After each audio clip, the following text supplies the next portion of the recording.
నమస్తే శ్రీసత్య ప్రేక్షకులకి శుభోదయం. నేను నారాయణ రెడ్డి. మనం దినపత్రికలోని వార్తలను విశ్లేషించే కార్యక్రమం కాఫీ టైమ్ సిప్ అండ్ టీకి స్వాగతం. ఈరోజు మనతో ఉన్నారు సీనియర్ జర్నలిస్టు, ఆధ్యాత్మిక గురువు గారు పునూరు వెంకట శ్రీనివాస్ గారు. మరి వారిని అడిగి ముఖ్యమైన విశేషాలు ఏంటో చూద్దాం. నమస్కారం గారు. Good morning. Very good morning and welcome to coffee time. Main పేపర్లో వార్తలు చూడండి. Sure sir. ముందుగా సాక్షిలో చూద్దాం. బాబుకు రెస్ట్, 35 ఏళ్లుగా పోటీ చేస్తున్నారు, విశ్రాంతి అవసరమన్న భార్య. ఈసారి కుప్పంలో పోటీ చేయాలనుకుంటున్నానని అన్న భువనేశ్వరి. అసలు కంప్లీట్గా రెస్ట్ తీసుకుంటారేమో చూద్దాం. ఇక ముమ్మాటికి ఆర్థిక నేరస్తుడే, మార్గదర్శి పేరిట రామోజీ అక్రమ ఆర్థిక సామ్రాజ్యం, ఆర్బీఐ చట్టానికి విరుద్ధంగా డిపాజిట్ల సేకరణ. ఇక రాజకీయాల్లో రిటైర్మెంట్ అవసరమే, చాలామంది వయసు పైబడి అలసిపోయారు, వారి అనుభవంతో కొత్త తరానికి అండగా ఉండాలి. నిన్న భీమవరం సభలో పవన్ కళ్యాణ్ స్పష్టీకరణ. మంచిదేగా. ఇక గ్రూప్ 2 ప్రిలిమ్స్ 25వ తేదీనే ఏపీపీఎస్ షెడ్యూల్ ప్రకారం ఈ నెల 25న గ్రూప్ 2 పరీక్ష నిర్వహించనుంది. అంటే ఎస్బీఐ గ్రూప్ మెయిన్ పరీక్ష ఉంది, అదే రోజుగా పెట్టారు. అదే రోజు వాళ్ళు ఏదో పోస్ట్ పోన్ చేసుకున్నారు. అంటే ఒక 550 మంది రెండింటికి కలిపి అప్లై చేశారంటే వాళ్ళకి సపరేట్గా మార్చి 4వ తేదీ పెడతామని చెప్పేసి చెప్పారు సార్. ఇవి సాక్షిలో వచ్చిన ప్రధాన వార్తలు. ఆంధ్రజ్యోతిలో చూస్తే డిఎస్సి జగన్ నాటకం, ఎస్జిటి పోస్టుల అర్హతపై తికమక, బీఈడికి అర్హత లేదని జనవరిలో జీవో, మళ్ళీ అర్హత ఉందని ఈ నెలలో మార్పు. ఇక ఇసుక సొల్ల ఇష్టారాజ్యం, ఏపీలో భారీగా అక్రమ తవ్వకాలు నిజం, కేంద్ర కమిటీ నివేదిక, ఎన్జిటి నిర్ధారణ. ఇక రామదోపిడి చూడతరమ, నెల్లూరు జిల్లా నడిబొడ్డున అరాచక ప్రతాపం, దోపిడీ. ఇక యుద్ధానికి సిద్ధం, పొత్తులతో వస్తున్నాం, అడ్డొచ్చేది ఎవరు, పవన్ కళ్యాణ్. ఇక వైసీపీకి వేమిరెడ్డి రాజీనామా, రాజ్యసభ సభ్యత్వానికి కూడా త్వరగా ఆమోదించాలని సీఎం జగన్కు లేఖ, వైసీపీ నుంచి 4 ఎంపీలు అవుట్, అదే దారిలో మరో 2. ఇక ప్రముఖ వార్త సార్, న్యాయ కోవిదుడు నారిమన్ కన్నుమూత, 70 ఏళ్లకు పైగా ఆయన న్యాయవాది వృత్తికి అంకితమయ్యారంట. ఆయనకి పద్మ విభూషణ అవార్డులు కూడా వచ్చాయి. గొప్పవాడు ఆయన. సో నిన్న చనిపోయే ముందు రోజు కూడా ధర్మాసనానికి పత్రాలు సమర్పించారంట, చనిపోయే ముందు రోజు కూడా. సో మోడీ, ఖార్గే, రాహుల్ వీరందరూ కూడా సంతాపం తెలియజేశారు. అదానీ అంటే అంతే, ప్రజాభిప్రాయ సేకరణ లేకుండానే సెకీకి ఏపీఈఆర్సీ గ్రీన్ సిగ్నల్. ఇవి పోలీస్ కాల్పులో రైతు మృతి, అక్కడ హర్యానాలో జరిగే సంఘటనలో. ఇవి ఆంధ్రజ్యోతిలో వచ్చినాయి. ఇక చివరిగా ఈనాడులో చూస్తే సేమ్ అవే వార్తలు రిపీట్ అయినాయి. ఓటమి భయంతోనే వైకాపా దాడులు, కథం తొక్కిన జర్నలిస్టులు, గలం కలిపిన ప్రతిపక్షాలు. ఇవే సార్ ప్రధాన వార్తలు స్టేట్లో వచ్చినాయి. జిల్లాలో చూడండి. మన ప్రకాశం జిల్లాకు వస్తే రేపేంటి సార్ సీఎం పర్యటన? 23వ తేదీ పర్యటన కదా, కన్ఫర్మ్ అయింది. దానికి సంబంధించినటువంటి ఏర్పాట్లు అన్ని కూడా చేస్తున్నారు. అంటే ఇవాళ 22 కదా, రేపు 23. రేపే సీఎం గారు వస్తున్నారు. రేపు 10 గంటల 15 నిమిషాలకి బయలుదేరి ఇక్కడికి 11 గంటలకల్లా వచ్చేట్టు షెడ్యూల్ కూడా ఏదో చేశారు. మొత్తానికి సీఎం గారి పర్యటన విజయవంతంగా చేసేందుకు అంటే హెలిప్యాడ్ను కూడా అక్కడే ఏర్పాటు చేస్తారు. అగ్రహారం దగ్గర ఇది జరిగేటటువంటి కార్యక్రమం, హెలిప్యాడ్ కూడా అక్కడే ఏర్పాటు చేశారు కాబట్టి నేరుగా అక్కడే ల్యాండ్ అవుతారు. ఇక్కడ దీనికి సంబంధించినటువంటి కార్యక్రమాలను అక్కడే, అంటే ఈ పట్టాలు ఇచ్చే కార్యక్రమాన్ని కొంతమందిని ఎంపిక చేసినటువంటి వ్యక్తులే పైకి పంపిస్తారు. వాళ్ళ వరకు ఆయన చేత ఇప్పిస్తారు. మిగతా వాళ్ళందరికీ తర్వాత పంచే కార్యక్రమం కూడా జరుగుతుంది. ఇప్పటికే సచివాలయాల్లో కూడా రిజిస్ట్రేషన్ ప్రక్రియ కూడా సాగుతుంది కాబట్టి ఎవరికి వాళ్ళకి తర్వాత ఒక పండగ వాతావరణంలో మళ్ళీ చేసుకునేదానికి కూడా అవకాశం ఉంటుంది. అయితే సీఎం గారు వస్తున్న సందర్భంలో 1700 మంది పోలీసు సిబ్బందిని ఏర్పాటు చేశారు దీనికోసం, అంటే అన్ని స్థాయిల్లో. నిన్న కలెక్టర్ గారు, ఎస్పీ గారు వీళ్ళందరూ కూడా ప్రత్యేకమైనటువంటి సమావేశం పెట్టడం.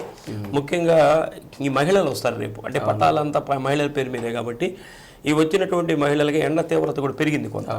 అందుకని వీళ్ళు వచ్చేటటువంటి వాళ్ళకి మంచినీళ్ళు, అలానే భోజనాలు పక్కాగా అందించేందుకు ఒక ప్రణాళిక కూడా సిద్ధం చేసుకున్నారు. అలానే హెలిప్యాడ్ దగ్గరికి ఎంతమందిని అనుమతించాలి, అంటే అందరూ రాజకీయ నాయకులు అందరూ కూడా వెళ్తారు, అట్లా కాబట్టి ఎంతమందిని అనుమతించాలి, పార్కింగ్కి సంబంధించి నేను ఎలా చేయాలన్నటువంటి దాని మీద కూడా దృష్టి కేంద్రీకరించారు. మొత్తం మీద సీఎం గారు బై రోడ్డు రాకపోయినా కానీ ఈ కుప్పోల్ రోడ్లో అంటే ఇటు నుంచి వెళ్ళేదానికి అవకాశం ఉందట, దానికి నేరుగా. అంటే కుప్పోల్ దాటిన తర్వాత అదేది కరెంటు ఇదేదో ఉంది సబ్ స్టేషన్, దాని ఎదురుగా ఉన్నటువంటి రోడ్లో నుంచి వెళ్ళొచ్చట అక్కడికి. కాబట్టి ఇక్కడ ఏర్పాట్లు కూడా చేస్తూ ఉన్నారు. ఏదైనా టౌన్లో ప్రజలకు మాత్రం దూరం కాబట్టి మరి అటు కుప్పోల్ రూట్ వెళ్ళే వాళ్ళకి అందుకు ఇబ్బందిగానే ఉంటుంది. అయినా కానీ టౌన్కి దానికి సంబంధం లేదు కాబట్టి పెద్ద ఆలోచించాల్సిన పని లేదు. మొత్తం మీద అన్ని రకాలైనటువంటి ఏర్పాట్లు చేశారు. ఇక సీఎం గారు రావటమే ఆలస్యం. ఇక రైతులకు శుభవార్త అండి సార్, ఏంటో అది? పొగాకు రైతులకి. పొగాకు రైతులకంటే ప్రతి సంవత్సరం కూడా పొగాకు రైతులకి వేలం వేయటం, దానికి సంబంధించినటువంటివి వీళ్ళు ఎక్కువ పండించి దాని మీద అపరాధ రుసుము వేయటం, ఇవన్నీ కూడా జరుగుతూ ఉంటాయి. అది ఈ సంవత్సరం కూడా 40 మిలియన్లు ఎక్కువగా పండించినట్లు సమాచారం మన జిల్లాలో. అయితే కర్ణాటక మార్కెట్లో అనుకున్నంత ఆశాజనకంగా పంట అయితే రాల, రేటు వచ్చింది, పంట రాలేదు. కాబట్టి మన దగ్గర ఎక్కువగా పండించినా కానీ దాన్ని కూడా కన్సిడర్ చేయొచ్చు. అయితే ఈ పొగాకు వేలం అంటే ఎవరంటే వాళ్ళు అమ్మటానికి లేదుగా, లైసెన్స్ ఉండాలి, వాళ్ళు బోర్డు ద్వారా కొనుగోలు చేయాలి. దీనికోసం మొట్టమొదటిగా మన జిల్లాలో రేపు 29వ తేదీ ఒంగోలు వేలం కేంద్రంలో స్టార్ట్ చేస్తున్నారు. ఇది రైతులకి శుభవార్త. ఎందుకంటే వాళ్ళు పండించినటువంటి పంటకి పెట్టుబడికి వాళ్ళకి డబ్బులు వచ్చేటటువంటి సమయం ఇది. ఒంగోలులో అయితే మన జిల్లాలో అయితే 29వ తేదీ, కందుకూరు సంబంధించి అది నెల్లూరు జిల్లా కింద ఉంటుంది. అక్కడ 2 వేలం కేంద్రాల్లో కూడా మార్చి 6వ తేదీ, మన జిల్లాలో ఏమో 29, మార్చి 6వ తేదీ ఏమో అక్కడ ప్రారంభమవుతుంది. కాబట్టి ఈ రైతులకి శుభవార్త. ఇప్పటికే అన్నీ సిద్ధం చేసుకునే ఉంటారు వాళ్ళు ఎప్పుడెప్పుడు ఎక్కడ జరుగుతుంది, ఎన్ని బేల్స్ తీసుకురావాలి, అవన్నీ కూడా వాళ్ళు సూచనలు అన్నీ చేస్తారు. అవన్నీ రైతులకు తెలిసిన మామూలుగా సార్, నీళ్లు చాలా ఖర్చు పెరిగింది. దీని చైర్మన్ యశ్వంత్ కుమార్ గారు తెలియజేశారు. Okay sir. ఇక LHMS తో చోరీ నియంత్రణ, LHMS అంటే చాలాసార్లు చెప్పారు, ఉపయోగించుకోవట్లేదు. ఇది అంటే తెలియక, ఇది లాక్డ్ హౌస్ మానిటరింగ్ సిస్టమ్ దాని పేరు. నిన్న ఎస్పీ గారు కూడా ప్రత్యేకంగా దాని మీద చెప్పడం జరిగింది. అంటే నిన్న నాగిశెట్టి మోహన్ దాస్ గారు, ప్రముఖ క్రిమినల్ లాయర్, వాళ్ళ ఇంట్లోనే దొంగలు పడ్డారంటే దొంగలకి ఎవరంటే భయం లేదు, ఎవరంటే భయం లేదు వాళ్ళకి, ఎవరు ఎక్కడైనా దొంగతనం చేస్తారు వాళ్ళు. దానికి నిన్న ఎస్పీ గారు కూడా ఒక ప్రత్యేకమైనటువంటి విజ్ఞాపన చేశారు. ఎవరైనా ఊళ్ళకి వెళ్ళేటటువంటి వాళ్ళు నియరెస్ట్ పోలీస్ స్టేషన్లో కనుక మనం సమాచారం కనుక ఇచ్చినట్లయితే వాళ్ళు దీన్ని ఏర్పాటు చేస్తారు. ఆ ఇంట్లో ఏర్పాటు చేస్తే ఎప్పటికప్పుడు పోలీస్ స్టేషన్కి సమాచారం వస్తుంది. మీరు ఎప్పుడు వెళ్తున్నారు, ఎప్పుడు వస్తారు అన్నటువంటిది మాకు సమాచారం తెలియజేయండి. మన ఇంటికి వచ్చి ఒక సీసీ కెమెరా లాంటిది ఏర్పాటు చేస్తారు. ఈ కదలికలన్నీ కూడా పోలీసు మానిటరింగ్ హౌస్ ఉంటుంది, దాంట్లో తెలుస్తుంటాయి. దీన్ని మనం డౌన్లోడ్ కూడా చేసుకోవచ్చు అంట. దీన్ని మొబైల్ ఫోన్లో గూగుల్ ప్లే స్టోర్ నుంచి locked house monitoring system app download చేసుకోవాలంట. అందులో పూర్తి వివరాలు కనుక రిజిస్ట్రేషన్ చేసుకొని ఉంటే పోలీసులు అందించేటటువంటి ఈ సేవల్ని ఉపయోగించుకోవడానికి అవకాశం ఉంటుంది. కాబట్టి ఎవరు కూడా ఏం మొహమాట పడాల్సినటువంటి పని లేదు. అందరూ తీర్థయాత్రకు వెళ్తున్నారు, ఎక్కడికెక్కడ సమ్మరు, కాబట్టి తప్పనిసరిగా దీన్ని ఉపయోగించుకుంటే అంత మంచిది. ఎందుకంటే ఇప్పుడు పక్కింటి వాళ్ళు ఉన్నారు, మనకేముందిలే వాళ్ళు చూస్తారనుకుంటాం, ఎవరు వాళ్ళ ఇంట్లో వాళ్ళు నిద్రపోతుంటారు. నిద్రపోయిన తర్వాత ఎవరికి తెలియదు, వాళ్ళ ఇంట్లో దొంగలు పడినా కూడా తెలియదు. కాబట్టి ఇటువంటివి ఉపయోగించుకుంటే మంచిది. Okay sir. మరి ఒకసారి అడుగడుగున ఆదరణ ఆప్యాయత ఎవరికి? బాలినేని శ్రీనివాసరెడ్డి గారు సతీమణి సచీదేవి గారు స్త్రీ శక్తి అన్నటువంటి కార్యక్రమంతో గడప గడపకి వారు కూడా తిరిగి అంటే ఎన్నికలు వచ్చేస్తున్నాయి కాబట్టి సమయం కూడా లేదు. కాబట్టి ఎవరి ప్రయత్నం వాళ్ళు చేస్తున్నారు. మహిళలతో మమేకం, స్త్రీ శక్తితో సచీదేవి అన్నటువంటి క్యాప్షన్ తోటి చేస్తున్నారు. మంగమూరు రోడ్లో ఈ కార్యక్రమాన్ని శ్రీకారం చుట్టారు. దానికి విశేషమైనటువంటి స్పందన కూడా వస్తుంది.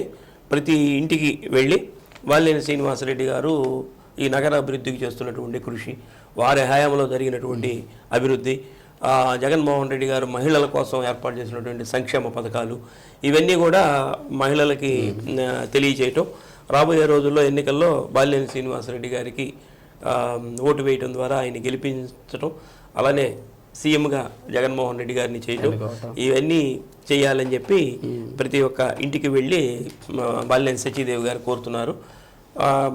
వెళ్ళిన ప్రతి చోట కూడా వారికి అపూర్వమైనటువంటి స్వాగతం మహిళల నుంచి లభిస్తుంది. ఇక సామూహిక సత్యనారాయణ స్వామి వ్రతం అంటే ఎక్కడ సార్ ఇది? అంటే జనరల్గా మాఘమాసం అంటే పెద్ద తెలియదు జనాలకి. మాఘమాసం కూడా పవిత్రమైనటువంటి మాసం. అంటే కార్తీక మాసం, శ్రావణ మాసం అని 2 మాసాలు మనం ఎక్కువ తెలుసు. మాఘమాసంలో దాని మీద ఒక పాట కూడా, మాఘమాసం ఇది ఒక మంచి మాసం. ఈ మాసంలో కూడా కార్తీక స్నానాలలాగా మాఘ స్నానాలను కూడా చేస్తారు. కాబట్టి ఇది విష్ణువుకి సంబంధించినటువంటి మాసం. అంటే రేపు 24వ తేదీ మాఘ పౌర్ణమి. మాఘ పౌర్ణమి సందర్భంగా ప్రతి ఏకాదశికి పౌర్ణమికి కూడా సత్యనారాయణ స్వామి వ్రతాలు చేయడం ఆనవాయితీ. ఈ మాఘ మాసంలో కూడా ఇది విష్ణు మాసం కాబట్టి మాఘ మాసంలో సత్యనారాయణ స్వామి వ్రతాలు చేస్తే మంచిది. అందువల్ల ఇది కొత్తపట్నంలో ఏర్పాటు చేశారు. కొత్తపట్నంలో ఏర్పాటు చేస్తారు సామూహికంగా. కాబట్టి ఆదికేశవ స్వామి దేవస్థానంలో ఎవరైనా సరే ఉచితంగానే పాల్గొనవచ్చు. మన ఒంగోలు నుంచి కూడా ఎవరైనా కావాలంటే వాళ్ళు అక్కడికి వెళ్ళి పేర్లు కనిపిస్తే దంపతి సమేతంగా సత్యనారాయణ స్వామి వ్రతాల్లో పాల్గొనేదానికి అవకాశం ఉంటుంది. దీనికి చెన్నైకి చెందినటువంటి సోరా కనకవల్లి అమ్మ ట్రస్ట్ అన్నటువంటి వారి ఆధ్వర్యంలో లోకల్గా ఉన్నటువంటి గ్రామస్తుల సహకారంతో జరుగుతుంది. కాబట్టి ఈ పూజా సామాగ్రి వాళ్ళే ఇస్తారు. ఇక్కడ వెళ్ళినటువంటి భక్తులకి అన్నప్రసాదాలు అన్ని వాళ్ళే చేస్తారు. కాబట్టి ఇది మంచి వాతావరణం. సముద్రానికి వెళ్ళొచ్చు, సముద్ర స్నానం చేసుకోవచ్చు, ఇక్కడికి వచ్చి సత్యనారాయణ స్వామి వ్రతం చేసుకోవచ్చు. కాబట్టి ఏదైనా కొంతమంది మొక్కు ఉండి చేసుకోవాలి వాళ్ళందరికీ కూడా ఇవన్నీ మంచిది అని చెప్పి తెలియజేస్తున్నారు. ఎన్నికల వ్యయంపై శిక్షణ సార్ ఎక్కడైతే ఎన్నికలకు సంబంధించి ప్రతి ఎమ్మెల్యేకి ఎంపీ ఇంత ఖర్చు పెట్టాలని చెప్పి ఒక బడ్జెట్ ఉంటుంది, అఫీషియల్గా ఉంటుంది. కానీ ఈ బడ్జెట్ ఉంటే మనం ఎవరైనా పోటీ చేయొచ్చు. ఈ బడ్జెట్లోనే ఎన్నికలు జరిగితే చూడండి, ఎంపీ అభ్యర్థికి ఏమో 95 లక్షలు ఖర్చు పెట్టాలి. అంటే కోటి కూడా కాదు, 95 లక్షలే ఖర్చు పెట్టాలి. ఎమ్మెల్యే అభ్యర్థి అయితే 40 లక్షలే ఖర్చు పెట్టాలి. ఇంకా మించి ఖర్చు పెట్టాలి దీనికి ఎట్లా దీనికి సంబంధించిన ఎన్నికల వ్యయాన్ని ఒక ఎన్నికల అధికారి ఉంటాడు. ఎన్నికల అధికారి ఉంటాడు. ఆ ఎన్నికల అధికారికి ఏ రోజు ఎంత ఖర్చు చేస్తున్నాం అన్నటువంటిది వాళ్ళు డైలీ షెడ్యూల్ పంపించాలి. అంటే ఎన్నికల వాళ్ళు ఎప్పుడైతే నామినేషన్ చేస్తారో, ఎవరైతే అభ్యర్థిగా నిలబడతాడో ఆ అభ్యర్థిగా నిలబడినప్పటి నుంచి ఆయన చేసినటువంటి ఖర్చుని ప్రతిరోజు ఈ ఎలక్షన్ అధికారులకి దానికి ఒక డిపార్ట్మెంట్ ఉంటుంది, ఆ డిపార్ట్మెంట్కి పంపించాలి. అది ముందు ఇక్కడ ఉన్నటువంటి సిబ్బందికి కూడా ఆ వివరాలన్నీ తెలియాలి. వాళ్ళకి సంబంధించి ఒక ప్రత్యేకమైనటువంటి శిక్షణా కార్యక్రమాన్ని నిన్న ప్రకాశం భవనంలో ఏర్పాటు చేశారు. దీన్ని నిన్న జేసీ గారు, గోపాలకృష్ణ గారు, ఈ అధికారులందరూ కూడా తెలియజేయటం తూచా తప్పకుండా ఈ ఎన్నికల వ్యయం దగ్గర కూడా కొంత ఇవి దొరుకుతాయి. ఎందుకంటే వీళ్ళు ఇక్కడ ఓటిస్తారు, బయట ఎక్కువగా ఖర్చు పెట్టినారు అనుకోండి, అవన్నీ కూడా కొంతమంది రికార్డ్ చేసి సబ్మిట్ చేసి కోర్టులకు వెళ్ళి కొన్ని అభ్యర్థిత్వం రద్దయిన సందర్భాలు కూడా ఉన్నాయి.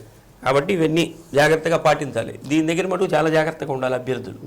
కాబట్టి దీన్ని వాళ్ళందరూ తెలిసిందే లేని పోటీ చేసే వాళ్ళకి అందరికీ ఇవన్నీ తెలియకుండా ఎందుకుంటాయి, కానీ జనరల్ ఇవన్నీ దొరుకుతూ ఉంటాయి. ఇక పత్రికా స్వేచ్ఛను కాపాడండి. ఈ మొన్న ఎప్పుడైనా రాప్తాడు సభలో ఆంధ్రజ్యోతి కెమెరామెన్ని కొట్టడం జరిగింది. నిన్న ఈనాడు కార్యాలయం మీద కర్నూలులో ఈనాడు కార్యాలయం మీద కూడా దాడి చేయడం జరిగింది. అది ఎవరు చేశారా, ఏం చేశారా అనే దానికన్నా కానీ ఇటువంటి దాడులు అనేది ప్రజాస్వామ్య చాలా రాంగ్. ఎందుకంటే ఇప్పుడు వీళ్ళు ఒక పార్టీకి వ్యతిరేకంగా రాశారని వీళ్ళు దాడి చేశారనుకోండి, రేపు ఆ పార్టీకి సంబంధించినటువంటి పేపర్కి సంబంధించినటువంటి వీళ్ళు దాడి చేసేదానికి అవకాశం ఉంటుంది. ఇప్పుడు మా యాతావాత మధ్యలో ఎవరయ్యా దెబ్బతినేదంటే వాళ్ళ దగ్గర పని చేసేటటువంటి వాళ్ళు, అంతే జర్నలిస్ట్ అనేవాళ్ళు పని చేసేవాళ్ళు. వాళ్ళు ఏం చేస్తారు, ఒక పేపర్కి దగ్గర చేరారనుకోండి, ఆ యాజమాన్య మనోభావాలకి తగ్గట్టు వాళ్ళు పని చేస్తారు. ఇదే వ్యక్తి ఇక్కడ రిజైన్ చేసి ఇంకో పేపర్లో చేరారు అనుకోండి, ఆ పేపర్ వాళ్ళకి యాజమాన్యానికి అనుగుణంగా అక్కడ వార్తలు రాస్తాడు. కాబట్టి వీళ్ళ స్వేచ్ఛ స్వాతంత్రం అనేది ఏముండదు. వీళ్ళ ఉద్యోగం మనుగడ కోసం వాళ్ళు ఎలా చెబితే అలా చేయాలి తప్పనిసరిగా. ఇతను వాళ్ళ దగ్గర పనిచేసేటటువంటి వాళ్ళు. కాబట్టి వీళ్ళ మీద దాడి చేయటం అనేది ఇది కరెక్ట్ అయినటువంటి పద్ధతి కాదు. ఇది ప్రజాస్వామ్య వ్యవస్థలో ఎవరైనా ఖండించాల్సినటువంటి విషయమే. వీళ్ళు సాధారణంగా పనిచేసుకుని వీళ్ళు ఏం చేస్తారు, మీ ఏదైనా ఉందనుకోండి యాజమాన్యంతో చూసుకోవాలి, వాళ్ళ మీద పోరాటాలు చేయాలి కానీ ఇటువంటి చేయకూడదు. నిన్న ఎస్పీ గారిని కూడా కలిసి మన జిల్లాలో ఉన్నటువంటి ఈ జర్నలిస్ట్ సంఘాలు ఉంటాయి కదా, వాళ్ళందరూ కూడా జిల్లాలో ఉన్నటువంటి జర్నలిస్టు కూడా రక్షణ కల్పించండి అని కోరటం జరిగింది. ఎస్పీ గారు కూడా అందరికీ భరోసా కల్పించారు, మీ అందరికీ భయం లేదు, మా డిపార్ట్మెంట్ తరఫున మీకు అండగా ఉంటామని. మొత్తం మీద జరగకూడదు అనేది చూద్దాం, రక్షణ సంగతి తర్వాత. అసలు ఇలాంటి ఆలోచన అనేది రాకూడదు. ఓకే సార్, ఇక ఉద్యమాలను ఉధృతం చేయాలి ఎవరు సార్ వీళ్ళు? కమ్యూనిస్టులు దీనికి సంబంధించి అక్టోబర్ విప్లవం అని చెప్పి ఒక మంచి విప్లవం, అంటే కార్ల్ మార్క్స్, లెనిన్ గారి ఆధ్వర్యంలో అక్టోబర్ విప్లవం అని చెప్పి ఇది చరిత్రలో ఒక ఇది. దీనికి సంబంధించి రెడ్ బుక్ డే అన్నటువంటి ఒకటి చేశారు. ఓకే. దాన్ని సిపిఎం పార్టీ కార్యాలయంలో కూడా నిర్వహించుకున్నారు. 1917లో సోషలిస్ట్ విప్లవాన్ని రష్యాలో లెనిన్ తీసుకురావడం స్టార్ట్ చేశారు రష్యాలో. అప్పటి నుంచి కమ్యూనిస్టు ఉద్యమానికి కూడా కొత్త ఊపు వచ్చింది. ఊపు వచ్చి ప్రపంచ దేశాల్లో కూడా చైనా, వియత్నాం, క్యూబా, లావోసు, ఉత్తర కొరియాలో సోషలిస్టు ప్రభుత్వాలు కూడా ఏర్పడినాయి. ఇప్పుడు ఇవన్నీ కూడా రష్యాలోని ఎక్కడైతే సోషలిస్ట్ ఉద్యమం వచ్చిందో అక్కడ రష్యాలో కూడా పోయింది. తర్వాత ఇప్పుడు చైనాలోనే ఉన్నట్టు మనకు కనిపిస్తుంది. అయినా కానీ ఆ ఉద్యమం స్ఫూర్తితో తీసుకొని లెనిన్, మార్క్స్ ఏదైతే చెప్పాడో వాళ్ళు చెప్పినటువంటి బాటలో ఇప్పుడు ఉన్నటువంటి ప్రభుత్వాలు ఏం చేస్తున్నాయంటే కార్పొరేట్ శక్తులకి అనుకూలంగా ఉండి కార్మికులకి, కర్షకులకి కొంత విఘాతం కలిగిస్తున్నారు. కాబట్టి దీని మీద మళ్ళీ ఉద్యమం చేయాల్సినటువంటి అవసరం ఉందని వీళ్ళు మరొక ఉద్యమానికి సిద్ధం కావాలని పిలుపునిస్తున్నారు. Okay sir, thank you sir. కొన్ని ముఖ్యమైన అంశాల మీద విశ్లేషణ అందించినందుకు. మరి ఇదండి ఈనాటి కాఫీ కాన్స్టిట్యుయెన్సీ కార్యక్రమం. తిరిగి రేపు 8:30 ఇదే కార్యక్రమంలో మరిన్ని తాజా వార్తలతో మీ ముందు ఉంటాం. అంతవరకు చూస్తూ ఉండండి శ్రీ సత్య నెట్వర్క్. నమస్కారం.